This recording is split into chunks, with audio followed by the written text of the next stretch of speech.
بسم الله الرحمن الرحيم।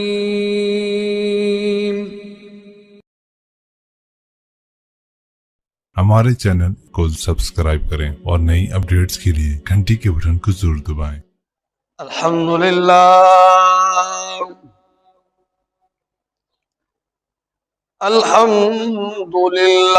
नहमदुहु व नस्तईनुहु व नस्तगफिरुह व नु'मिनु बिही व नतवक्कलु अलैहि व नऊज़ु बिल्लाहि मिन शुरूरि अनफुसिना व मिन सय्यिआति अअमालिना। मन यहदिहिल्लाहु फला मुदिल्ल लहु वमन युद्लिल्हु फला हादिय लहु वअशहदु अल्ला इलाहा इल्लल्लाहु वहदहु ला शरीक लहु वअशहदु अन्न सय्यिदना व सनदना व हबीब मौलाना मुहम्मदन अब्दुहु व रसूलुहु। अम्मा बादु फ़अऊज़ु बिल्लाहि मिनश शैतानिर रजीम। बिस्मिल्लाहिर रहमानिर रहीम। या अय्युहर रुसुलु कुलू मिनत त्वय्यिबाति वअमलू सालिहान। वक़ाल तआला फ़ी मक़ाम आख़र या अय्युहन्नास कुलू मिम्मा फ़िल अर्दि हलालन त्वय्यिबा। वक़ाल अन्नबिय्यु सल्लल्लाहु अलैहि वसल्लम तलबु कस्बिल हलाल फ़रीज़तुन बअदल फ़रीज़ा। अस्तग़फ़िरुल्लाह ली व लकुम व लिसाइरिल मुस्लिमीन फस्तग़फिरूहु इन्नहु हुवल गफूरुर रहीम। सदक़ल्लाहुल अज़ीम। दुरूद शरीफ अल्लाहुम्मा सल्लि अला मुहम्मद व अला आलि मुहम्मद कमा सल्लैता अला इब्राहीम व अला आलि इब्राहीम इन्नका हमीदुम मजीद। अल्लाहुम्मा बारिक अला मुहम्मद व अला आलि मुहम्मद कमा बारकता अला इब्राहीम व अला आलि इब्राहीम इन्नका हमीदुम मजीद। द जुमे मुबारक ورځ ده او د شوال مبارک میاشت. 13 جمعه ما د سود بارکی د الله یوسو آیاتونه او د رسول الله مبارک یوسو احادیث سره د واقعاتو ذکر کړي. د جمعه کې با په حلال کاروبار باندې یوسو خبرې کوو. الله دې د عمل کولو توفیق را نصیب کړي. عزیزانو، کله چې د انسان مال حلال وي نو هغه به کم عمل هم چې کوي نیک عمل به بد عمل به ډېر کم کی. الله پاک انبیاء ته فرمایا یا ایها الرسول کلوا من الطیبات واعملوا صالحا. الله خپل رسولانو ته هدایت ساتي. پیغمبران 1,24,000 کم و بیش، رسولان 313. اگر 313 رسولانو ته وي، رسول لگ زیات په فضیلت کې سوی یا ایها الرسول کلوا من الطیبات واعملوا صالحا. اے رسولانو تاسو پاک مال خورئ، حلال مال خورئ، واعملوا صالحا او نیک اعمال کوي. معلومیږي دا چې کوم سړی حلال مال خوري نو د اعمال نیک دی. آیات نه خدا معلومی چې کوم سړی حلال مال خوري وعملو صالحا د اعمال بنیک وي، دا به ډېر ښه عملونه کوي، بد عملونه به پکې ورو الله غیبوي. بل ځکه الله مؤمنانو ته عجیبه خبره کوي یا ایها الناس کلوا مما فی الارض حلالا طیبا واشکروا لله. اے مومنانو حلال مال خوري او د الله شکر ادا کوي. معلومیږي دا چې کم سړی حلال مال خوري دی کې د الله د شکر ماده زیات دی. خیال هم دی ورته کم سړی چې حلال مال خوري دې کې به د شکر ماده زیاته وي دا به د الله شکریا د الله احسان به مني هر ټیم به الله ته شکر او د شکر ماده سي چې نیک اعمال وکړي ولې چې کله ته د یو سړي شکر گزار شي نو ته به د هغې خبره مني ته به د هغې تابعداري کوې نو اعمال به دې نیک وي چې کله ته حلال مال خورې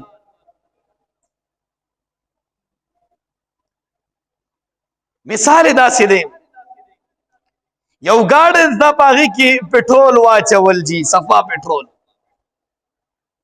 اوس دا ګاډی به ډېر ښه انداز سره خپل رفتار چلی ښه انداز سره به د رفتاري روان وي او که په دې کې ته اوبه واچې نو بالکل به نه ځي او په دې کې دیسي پټرول واچې نو بندېږي را بندېږي نو همدغه رنګې مثال د خېټې دی دا خېټه دا ټینکۍ ده د انسان د بدن دپاره چې په دې خېټه کې حلال مال پروت وي ستا د بدن رفتار به ټیک وي ستا بدن به نیک اعمال کوي ستا د بدن نه به څوک چاته نقصان نه رسیږي ستا د بدن نه به ښه اعمال خیږي او چې کله په دې ټینکۍ کې تا غلط پټرول واچول دا به بندېږي را بندېږي حرام مال سره به دی چې ستا اعمال به غلط وي یو عمل به ټیک کې لس به خراب ګناه به کې بندېږي را بندېږي به ستا د لاس نه به خلکو ته نقصان رسیږي ستا نه به خلک چې کوم دی امان غواړي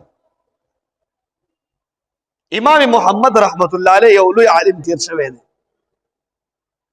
هغه ته چا وویلې وایي تا خو ډېر کتابونه لیکلي دي په تصوف باندې تاسو کتاب لیکلی تصوف باندې پیرۍ مریدۍ چې ورته موږ وایو په دې باندې کوم کتاب لیکلی هغه ورته عجیبه خبره کوي وایي آو وایي جامع الصغیر کې ما کتاب البیوع لیکلی دی کتاب البیوع د خرید او فروخت کتاب هغه حیران شو چې د خرید او فروخت تعلق د پیرۍ مریدۍ سره او د تصوف سره څه شی دی ورته وایي چې کامل پیر هغه دی کامل صوفي هغه دی چې هغه د خپل په کاروبار کې د خپل معاملات ټیک وي خرید او فروخت ټیک وایي ما دا لیکلی په تصوف کې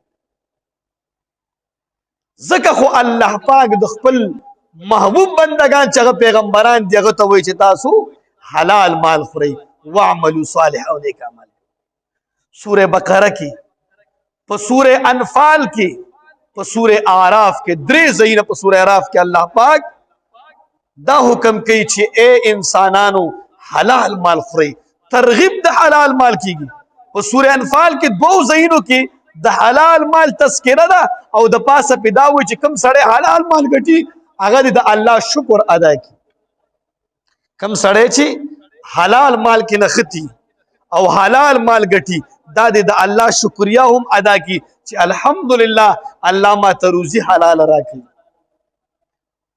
په سوره مومنون کې د انبیاء تذکره ده د حلال مال په سوره جاسیه کې سوره سبا کې په دې ټولو سورتونو کې تقریبا الله پاک مؤمنانو ته او پیغمبرانو ته یو حکم کوي چې اے پیغمبرانو اے مؤمنانو حلال مال خوري او د هغې عادت ځان کې واچوئ حرام مال نه ځان ساتئ دا ډېر بد مال نبی علیه الصلاة والسلام فرمایي یو حدیث کې راغلی دی وایي کوم سړی چې د خپل د لاس په ګټې باندې کوم مال چې د لاس د ګټې کوم سړی خوري دې نه ښه خوراک چا ونه کړو نبي علیه السلام فرمایي ټولو نه بهترین خوراک دا سړی کوي چې کوم سړی د لاس په ګټې باندې لګیا دی او دا خوري یو صحابي راځي د نبی علیه الصلاة والسلام نه تپوس کوي چې ای د الله رسول صلی الله علیه وسلم ښه ذریعه د معاش څه شی ده ښه ذریعه د معاش څه شی ده رسول الله مبارک فرمایي وایي نیک تجارت او د لاس ګټه دا دوه دا ښه ذریعه د معاش یو بل ځای کې نبی علیه الصلاة والسلام عجیبه حدیث دی وایي کوم سړی چې ټوله ورځ مزدوري وکړي لاس سره مزدوري وکړي ټوله ورځ او د ماښام راشي ستړی وي وایي دا ستړی ماښام د ده د بخښنې ذریعه ده دا د ده د بخښنې ماښام وي دا رسول الله مبارک فرمایي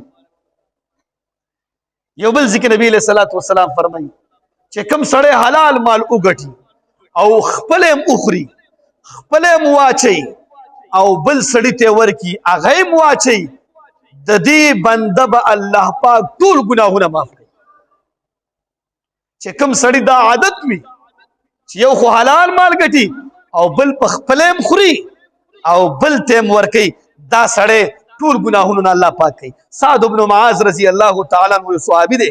رسول الله مبارک تراغ وې دا الله رسوله ما ته دعا او کا سوال وکړه الله نه چې ما الله مستجاب الدعوات کی زما هر دعا دی الله قبول کی.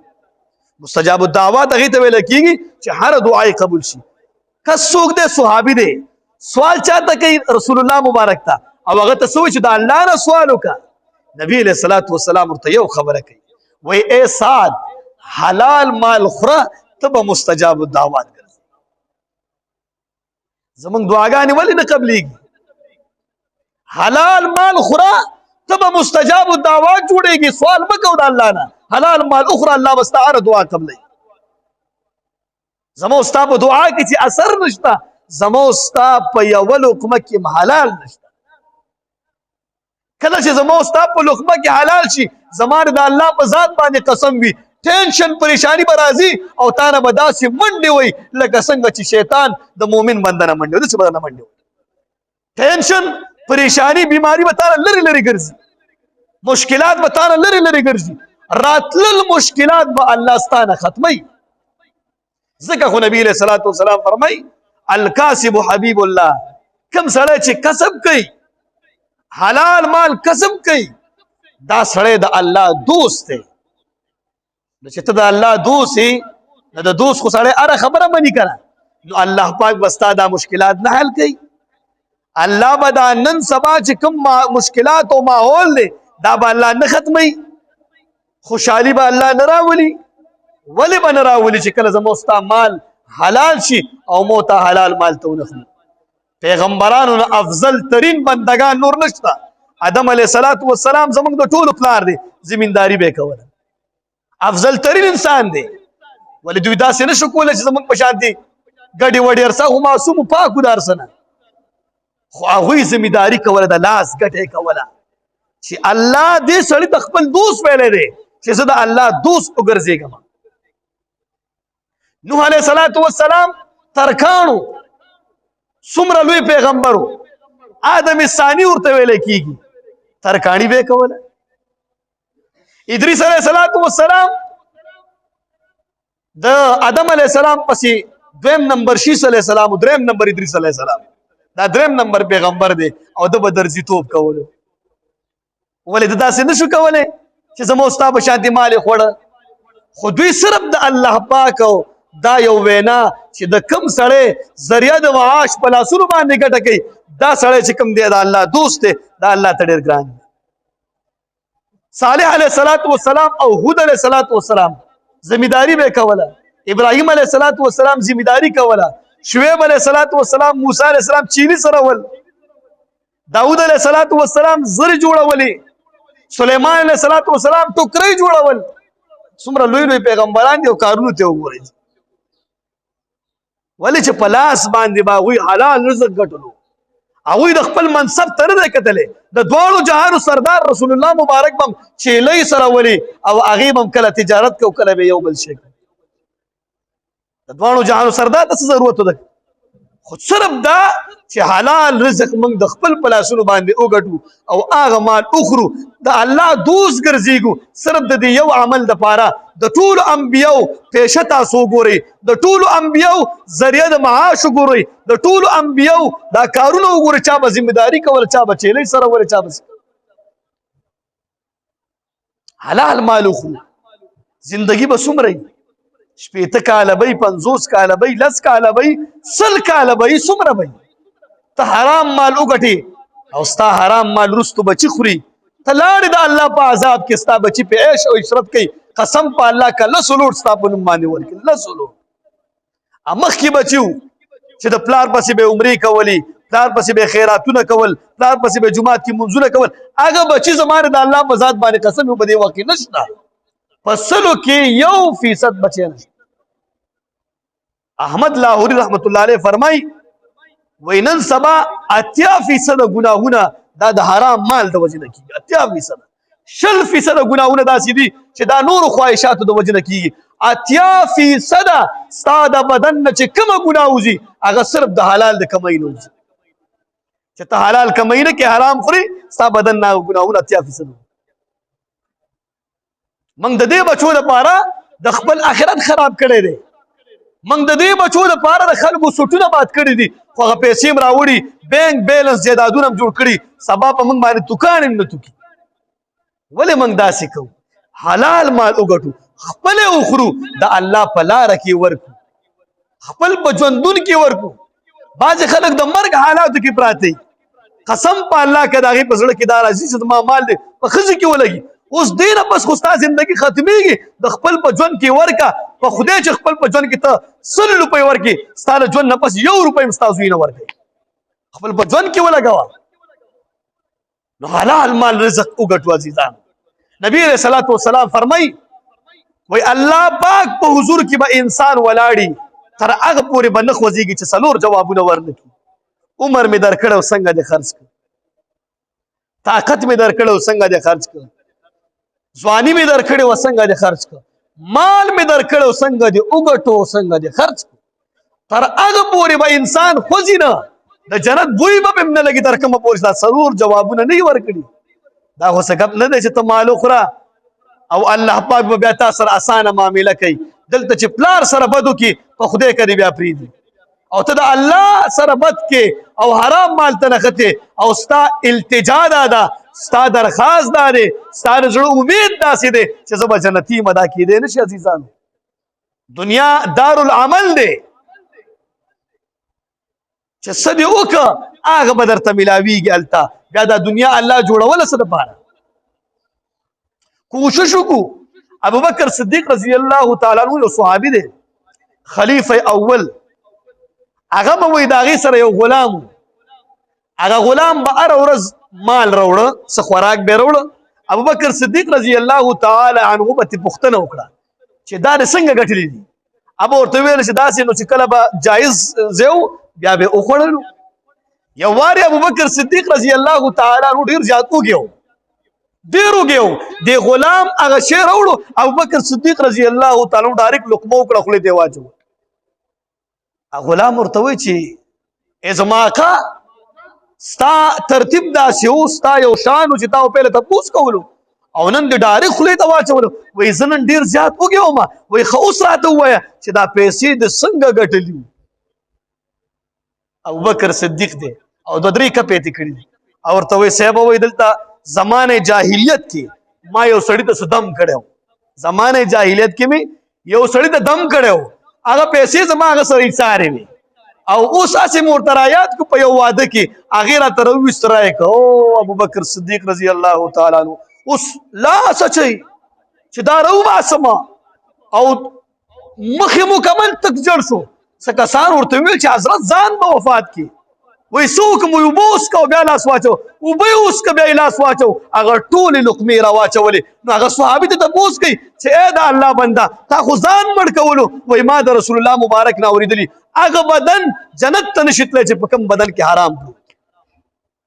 ابوبکر صدیق دی اول خلیفه بلا فصل د رسول الله مبارک خلیفه دی، او هغه په 1-2 لقمو باندې ځان یې داسې کو چې رنګ یې تک زړ شو. نو بیا یې اوبه وڅښل، الټۍ وکړه، ورته وایي چې ځان دې هلاک کولو. وایي ما د رسول الله مبارک نه اورېدلي هغه جسم جنت ته نشي تللی چې په کوم جسم کې حرام باندې. ځان وساتو، د الله نه توبه وباسو، چې کوم هم کړي دي په هغې توبه وباسو، هره ورځ استغفار کوو. داسې لوی یو فلسفه زموږ مخې ته پرته ده، د آخرت لویه فلسفه پرته ده، په دې کې به موږ ته سوال جواب ورکوو. سعد رضی الله تعالی عنہ یو صحابي دی، هغه به بیلچه او کوداله وخله، مزدوري به یې کوله. نبي علیه السلام ورسره لاس میله وکړو. لاس یې ډېر زیات کلک و، دا کوم سړی چې مزدوري په لاس باندې کوي د ده لاس ډېر زیات کلک وي، هغه سره چې لاس میله ته که خښتې سره مې لاس میله. نبي علیه السلام ته تپوس وکړو وجه یې معلوم کړه، دا ولې؟ وایي یا رسول الله زه کوداله وخم، جبل وخمه. لاس نه ورته موچې واغستو. وایي دا لاسونه د الله دوستي دې سره کوي، الله د خپل دوستي دې لاسونو سره کوي. نبی علیہ الصلوۃ والسلام د هغې د لاس نه موچې واغست. امام شافعي رحمت الله علیه په 4 امامانو کې یو امام د 3 نمبر دی، او امام احمد رحمت الله علیه 4 نمبر امام دی. امام شافعي رحمت الله علیه د امام احمد رحمت الله علیه استاد دی. دا یو ورځ امام احمد رحمت الله علیه کله مېلمه راغلو.